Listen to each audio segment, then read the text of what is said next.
Então, na aula passada, para quem não veio, Daniele, Marta, o Alisson. Você veio a semana passada?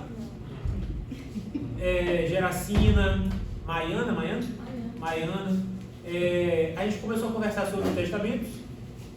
Conversamos sobre o que é testamento, o que é que pode ser disposto no testamento. Conversamos sobre algumas estratégias que nós, enquanto profissionais ou futuros profissionais que atuam ou atuaram na área, temos de atuar para assegurar o máximo possível que aquilo que o cliente planeja que seja feito para após a sua morte seja cumprido, tanto em aspectos patrimoniais quanto em aspectos de natureza não patrimonial. E conversamos sobre quem é que pode testar, né, quem tem capacidade para testar, inclusive estratégias também para assegurar que a capacidade do testador não seja impugnada, ou pelo menos não seja impugnada com sucesso, uma vez que ele esteja morto. A gente viu que a pessoa sem capacidade, que não pode, ou seja, a pessoa que não tem pleno discernimento para manifestar vontade é incapaz de testar, e que isso é fonte de muita litigiosidade,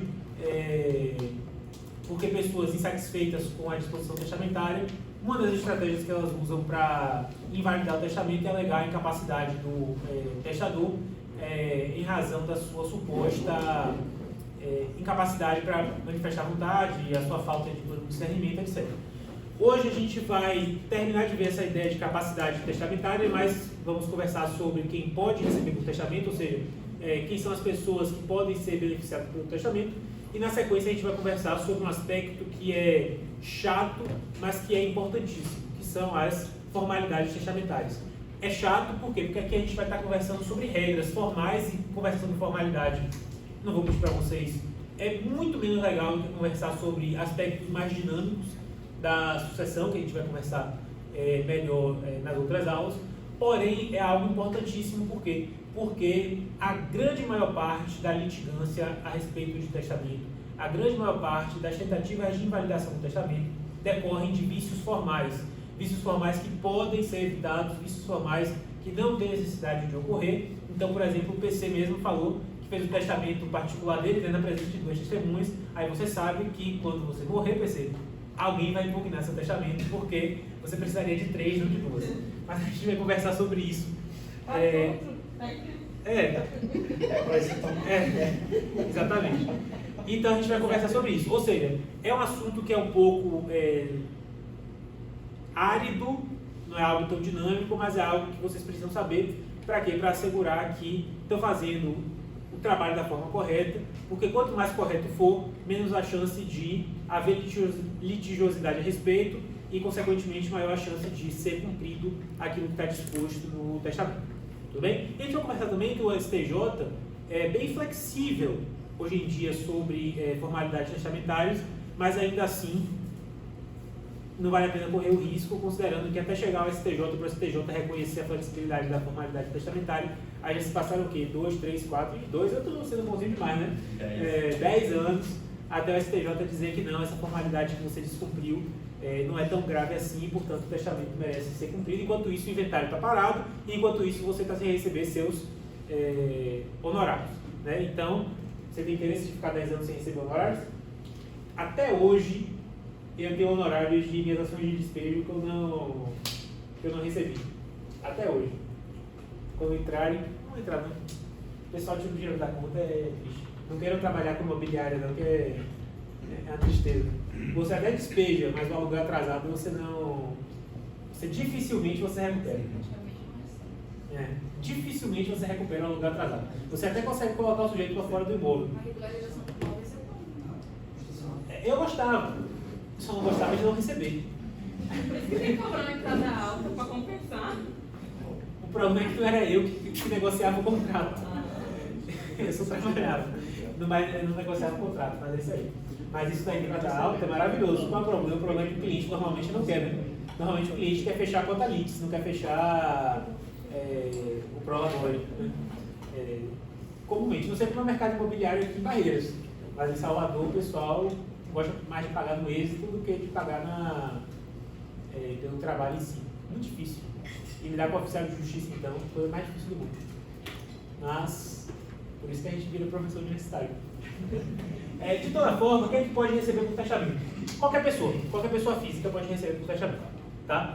Na verdade, com asterisco aí, por quê? Porque existem algumas pessoas físicas que são proibidas de receber por testamento, e a gente vai conversar sobre essas proibições daqui a pouquinho. Mas a regra é, tirando essas exceções pontuais, qualquer pessoa física pode receber por testamento, tudo bem? Agora, a lei condiciona que essa pessoa física esteja viva, o que significa dizer que se a pessoa já morreu, não faz sentido nenhum dispor por testamento. Ah, mas o que acontece se eu fiz uma disposição nomeando Laís como minha herdeira, na hora que eu fiz o testamento, Laís estava viva, mas quando eu morri, ou seja, quando o testamento vai passar para os efeitos, Laís já está morta. O que vai acontecer nesse caso? Bora lá, voltando. Na hora que eu fiz o testamento, a herdeira, a nomeada como herdeira, né? A pessoa designada para ser herdeira quando eu morrer, estava viva, porém, nesse lapso, nesse interregno, nesse ínterim entre o ato de testar e a morte, a pessoa designada para ser herdeira morreu. Morto pode ser herdeiro? Não, né? Oi?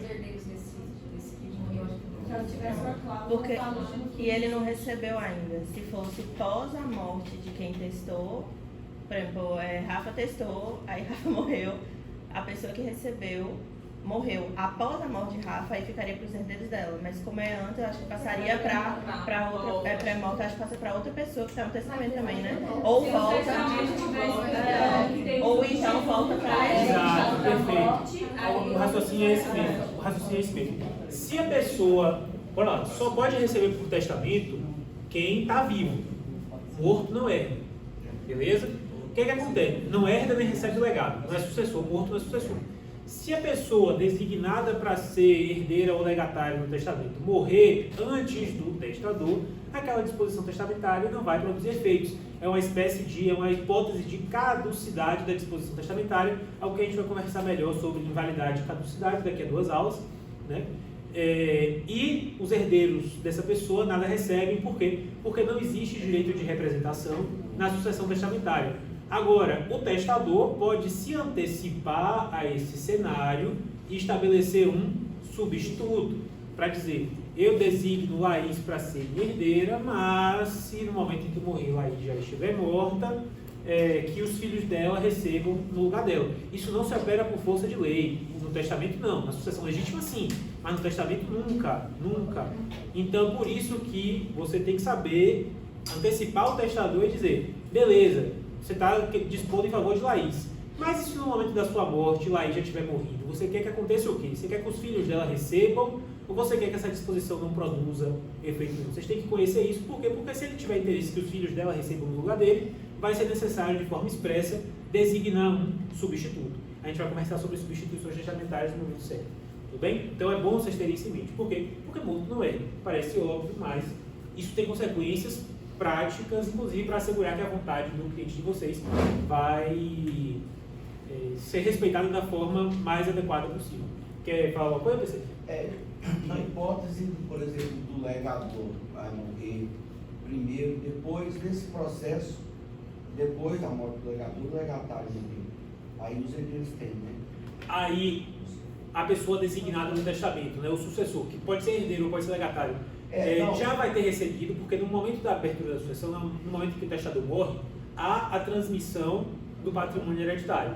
Então já se incorporou ao patrimônio daquela pessoa, né, designada para ser sucessora, aquele patrimônio hereditário, ainda que não tenha havido a formalização por meio da partilha, mesmo que não tenha havido a formalização, a transferência da propriedade já houve, e consequentemente, se essa pessoa morrer depois do testador, aí sim os herdeiros dela que vão receber. Suponhamos que morreu num dia e vai morrer no outro. A mesma lógica. A disposição testamentária só vai caducar, ou seja, só não vai produzir efeitos caso a morte da pessoa designada no testamento ocorra antes.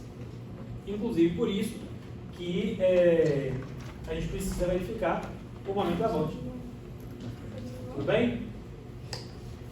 O que acontece? Pessoas vivas, ótimo, pessoas mortas não podem. A gente tem uma terceira situação, que são pessoas que ainda não estão nascidas, mas que já estão concebidas. Ou seja, o nascituro pode ser, pode receber, tanto pode receber herança legítima, quanto também pode receber herança testamentária.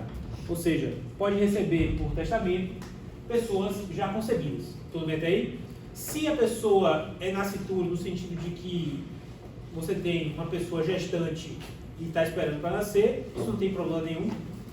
É a mesma lógica da sucessão legítima, né? Condicionado ao nascimento com vida, né? Ou seja, só vai haver a confirmação dessa transferência se nascer com vida. E aí a gente tem outro problema. Tudo bom, Tyler? Mariana, você não veio semana passada. Se eu te contar, eu vou te contar. É, eu te conto. Não, eu te conto. Se a gente está falando de uma pessoa gestante, tranquilo, está condicionado ao nascimento com vida, a gente tem um problema mais significativo ainda, que a gente não tem uma orientação jurisprudencial do que, é que vai acontecer, que é o caso de embrião criopreservado. A gente não tem lei que regulamente isso. Na verdade, o único dispositivo legal que trata, são dois dispositivos legais que tratam de embriões criopreservados no direito brasileiro. No Código Civil, artigo 1597, inciso 4, que reconhece a paternidade dos embriões criopreservados independentemente do momento em que forem implantados, e a lei de biossegurança, que fala que se o embrião não for utilizado, ele pode ser descartado ou utilizado para pesquisa científica. Essas são as duas únicas disposições legais que tratam no Brasil sobre embriões criopreservados, ou seja, existe toda uma necessidade de regulamentação dos efeitos do embrião criopreservado que nós não temos, inclusive dos efeitos sucessórios, se o embrião criopreservado pode ou não ser designado, por exemplo, como herdeiro ou como legatário. Nós não temos regulamentação legal e talvez isso só seja regulamentado jurisprudencialmente quando alguém fizer um testamento deixando patrimônio. A gente viu semana passada, por testamento, eu posso autorizar que meu material criopreservado, né, meu sêmen, meu ovo, ou o embrião que foi concebido dessa forma, e que está lá criopreservado, está lá congelado, que seja utilizado para depois da minha morte. A gente viu que a gente precisa de uma autorização formal. Um dos meios dessa autorização formal é o testamento, para fazer reprodução assistida pós-mortem. Eu, na mesma cláusula que autorizo por testamento fazer a reprodução assistida pós-mortem, nada impede que eu faça o quê?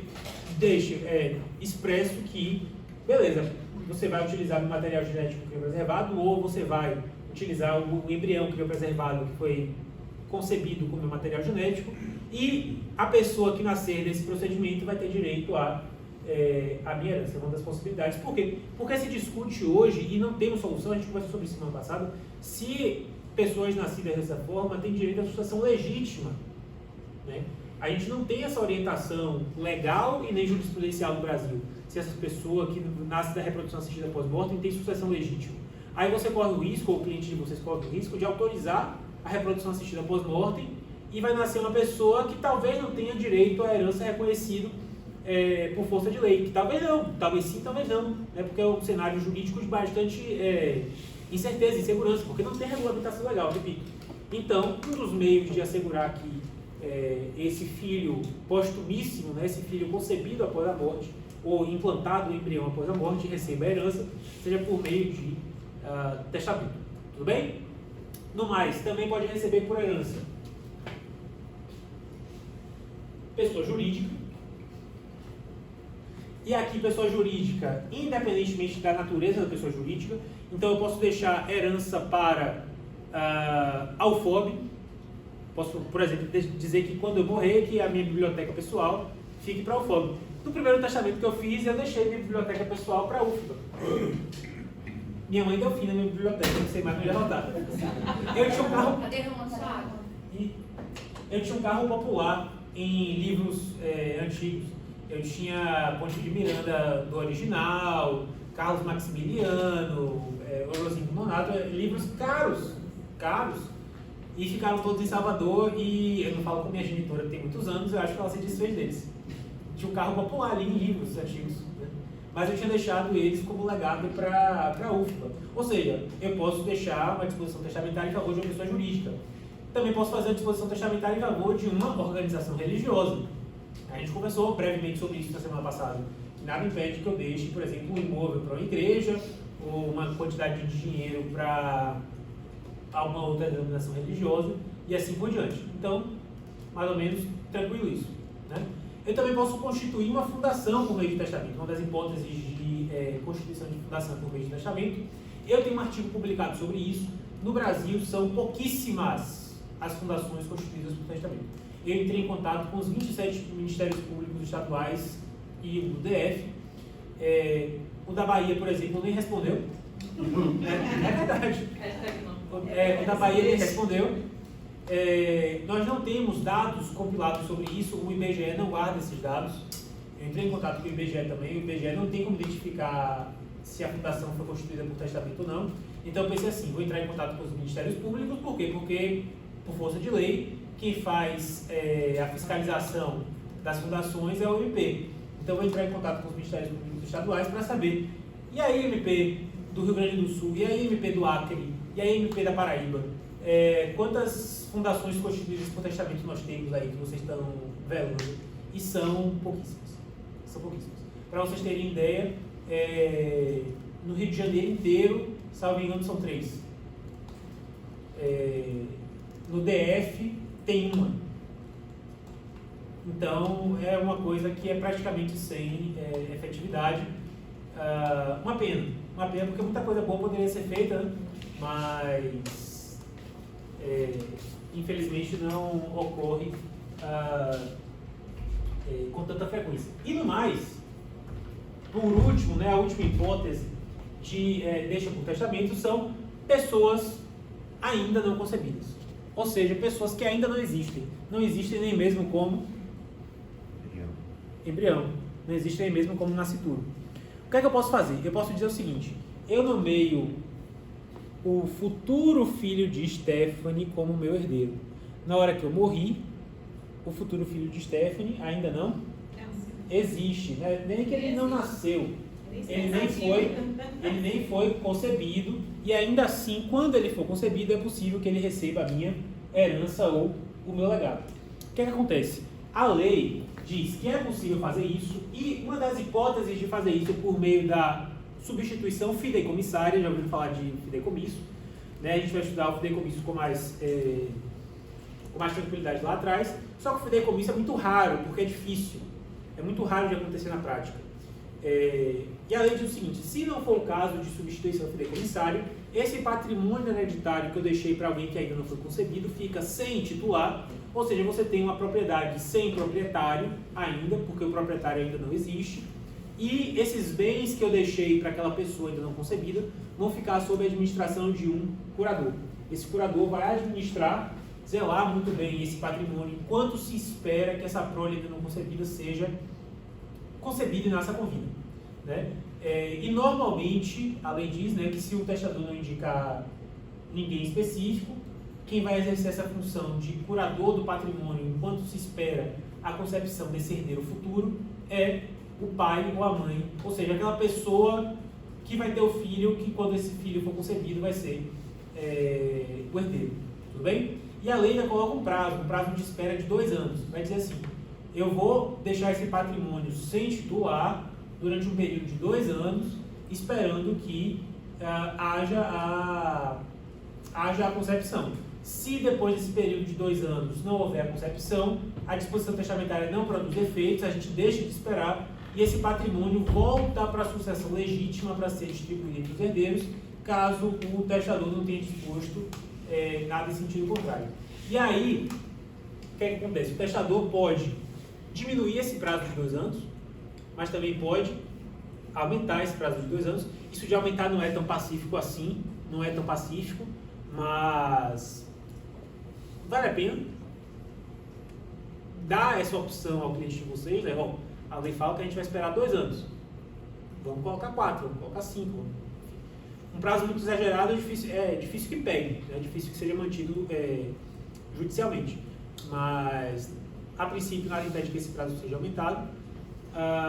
E também a lei fala o seguinte: se não for concebido, volta para a sucessão legítima, mas o testador pode fazer o quê? dá outro direcionamento de dizer, se não for concebido, então o patrimônio não vai para esse filho, né, vai ficar com a própria pessoa que estava para ter o filho, assim por diante. Débora. Professor, por exemplo, a pessoa tentou ter filho, não conseguiu, e aí ela optou por adotar. Mesmo assim, a criança adotada, ela vai ter o direito do... Você vai encontrar uma parte minoritária demais da doutrina dizendo que não, porque a linguagem do dispositivo dá a impressão de que se trata de um filho biológico. Só que é uma parcela muito minoritária da doutrina, porque não faz sentido nenhum. Porque, constitucionalmente falando, a gente não pode distinguir efeitos da filiação em razão da sua origem, né, biológica, adotiva ou não.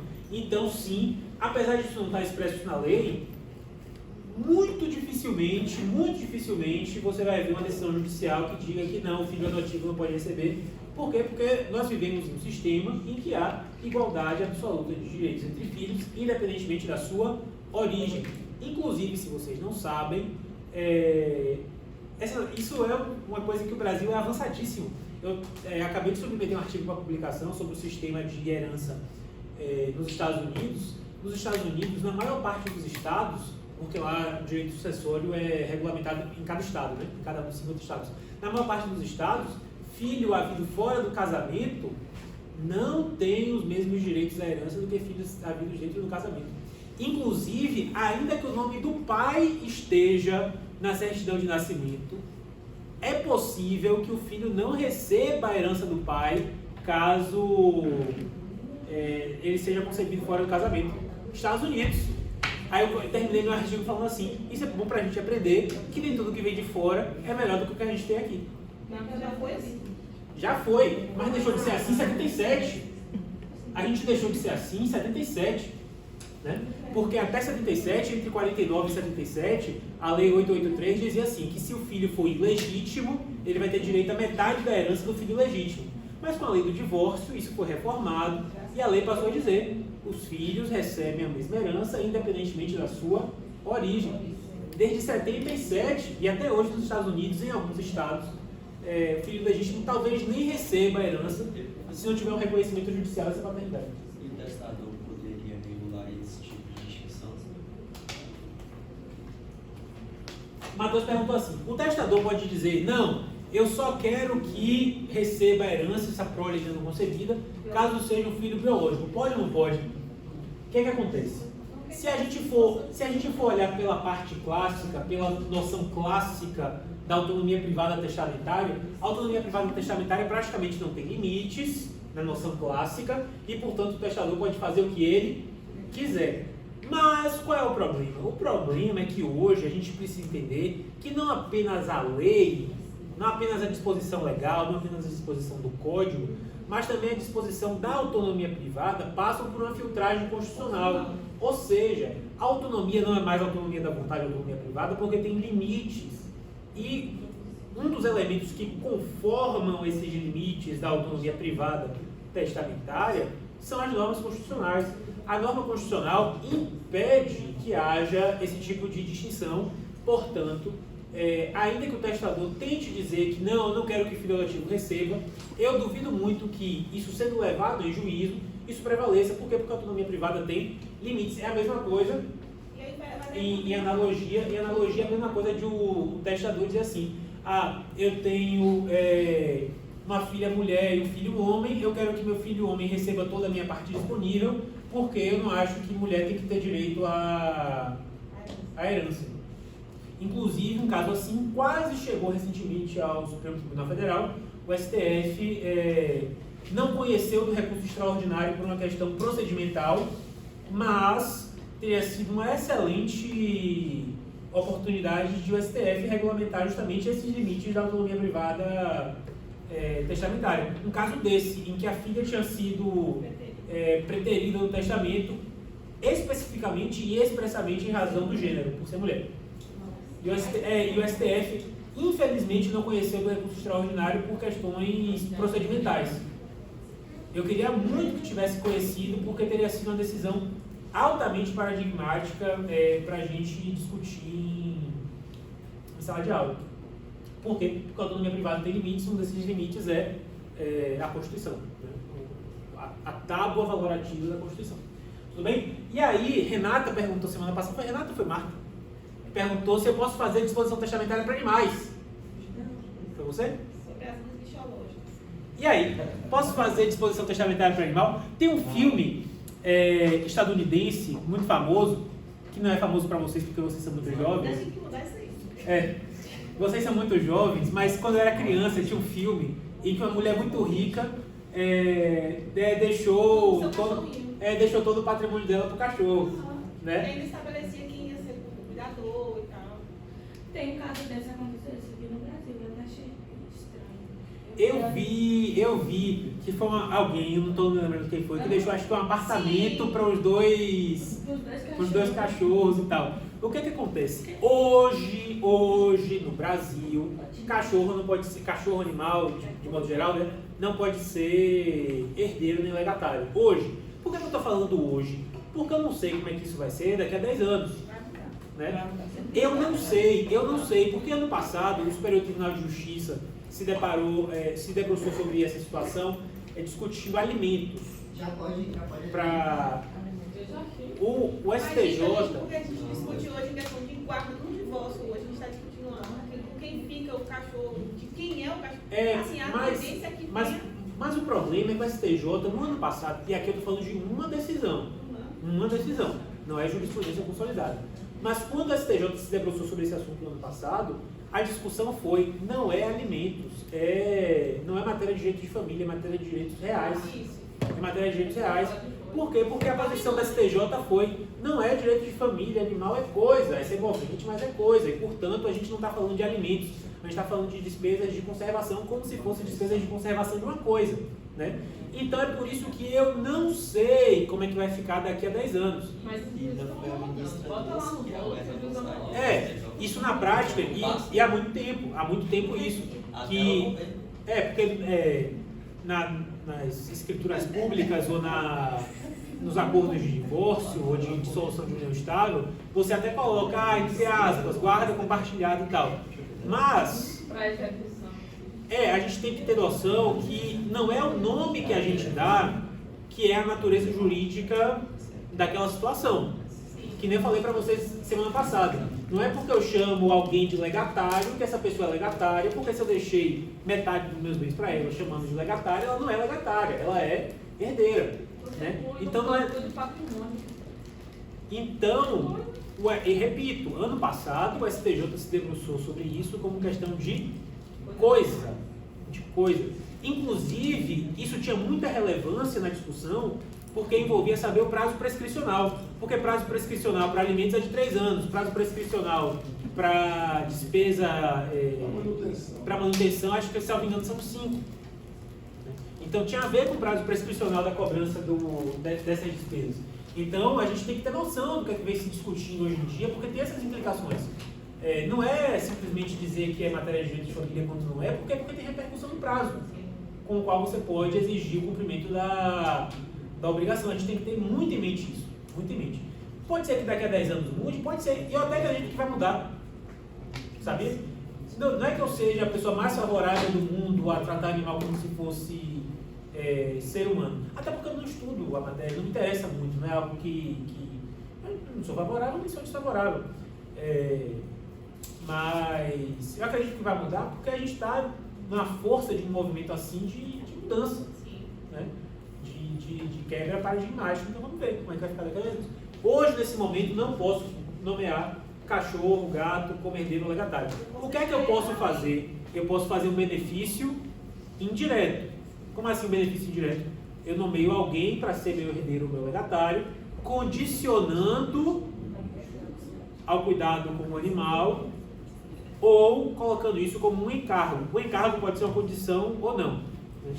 Eu posso colocar, você vai ser meu herdeiro, mas você vai ter que cuidar do meu cachorro, ou então, você vai ser meu legatário, desde que você cuide do meu cachorro. Eu não tive acesso ao testamento dessa moça que deixou o apartamento dos meus cachorros. Eu desconfio que tenha colocado como condição. Né? É muito difícil a gente discutir sobre... Os funcionários dela É. ficam responsáveis cuidar dos 2 cachorros. É muito difícil a gente discutir esses casos que chegam à imprensa sem ter saber. acesso. Porque a imprensa, o profissional do direito já não sabe sucessões. A verdade é essa. É verdade. Advogado, inscrito na OAB, juiz de direito não sabe sucessões. O juiz sabe o que estudou para o concurso, só. Né? Quanto mais a imprensa que não é especializada. Eu estava vendo o caso do Pelé, toda a reportagem que sai sobre a viúva dele, uma dor no meu coração assim. Por quê? Porque tem informações ali altamente atécnicas, altamente contrárias à lei e que são divulgadas como se fosse verdade. Eu vi recentemente no UOL, dizendo assim, porque o Pelé fez um testamento para a viúva, apesar da lei que proíbe que ela seja herdeira. Não é isso. Não é isso, é porque no regime da separação obrigatória, havendo descendentes, não há concorrência, não há proibição. Não há proibição. Simplesmente não há concorrência entre descendentes e cônjuges casados na separação obrigatória. Professor, em relação a isso também, eu vi esses dias em relação à viúva, em relação que se casaram apesar de ter mais de 70 anos. Em relação desse regime. Seria diferenciado. A viúva de fulano não vai poder receber a herança porque eles se casaram e ele já tinha 71 anos. Mas isso só funciona caso seja com descendentes, a concorrência com descendentes. Porque, por exemplo, se o Pelé não tivesse deixado filhos, tivesse deixado só a mãe dele idosa e a esposa casada no regime da separação obrigatória, a esposa ia dividir a herança. Por quê? Porque a proibição, entre aspas, né, a inexistência de concorrência sucessória é só com descendentes. Se fosse com ascendentes, ela ia dividir a herança. Então não há proibição. Aí eu fico, me dói assim, eu até evito ler essas coisas porque eu fico indignado. Você ia perguntar o quê? Com relação a esse tipo de testamento com condição para beneficiar diretamente o animal, quanto tempo vale, sei lá, a pessoa parar de cuidar corretamente do animal depois de 12, 13 anos do recebimento? É possível ainda que esse montante volte? Então, a gente vai conversar melhor sobre... a gente vai conversar melhor sobre disposições testamentárias, entre as quais disposições testamentárias condicionais, na semana que vem. Mas, o que acontece? Se há o descumprimento da obrigação imposta como condição para o recebimento da herança, existem pessoas interessadas, entre elas, inclusive, o Ministério Público, que pode exigir o cumprimento forçado da condição que foi imposta, ou então pedir o retorno do bem ao patrimônio hereditário. Por quê? Porque se eu estou falando de condição, eu estou falando de elemento acidental do negócio jurídico que subordina a eficácia do negócio jurídico ao cumprimento da condição. Então, exatamente. Então, aquele negócio jurídico está ali, está produzindo efeitos, mas está condicionado. Se a condição é descumprida, há a modulação dos efeitos do negócio jurídico e é possível que haja entre aspas, revogação, porque revogação não é, mas a destituição daquele patrimônio e voltar ao patrimônio hereditário para ser partilhado, e aí os herdeiros vão ter que ficar fazendo o quê? Tem que ficar fiscalizando. E quando a gente conversa sobre testamenteiro, eu vou falar para vocês, convençam o cliente de vocês a nomear vocês, advogados, como testamenteiros dele. Por quê? Porque além de receber por isso, o que é bom, né? Mas além de receber por isso, vocês efetivamente asseguram que as disposições testamentárias estão sendo cumpridas mesmo após a partilha ser efetivada. Eu recomendo fortemente. Tudo bem?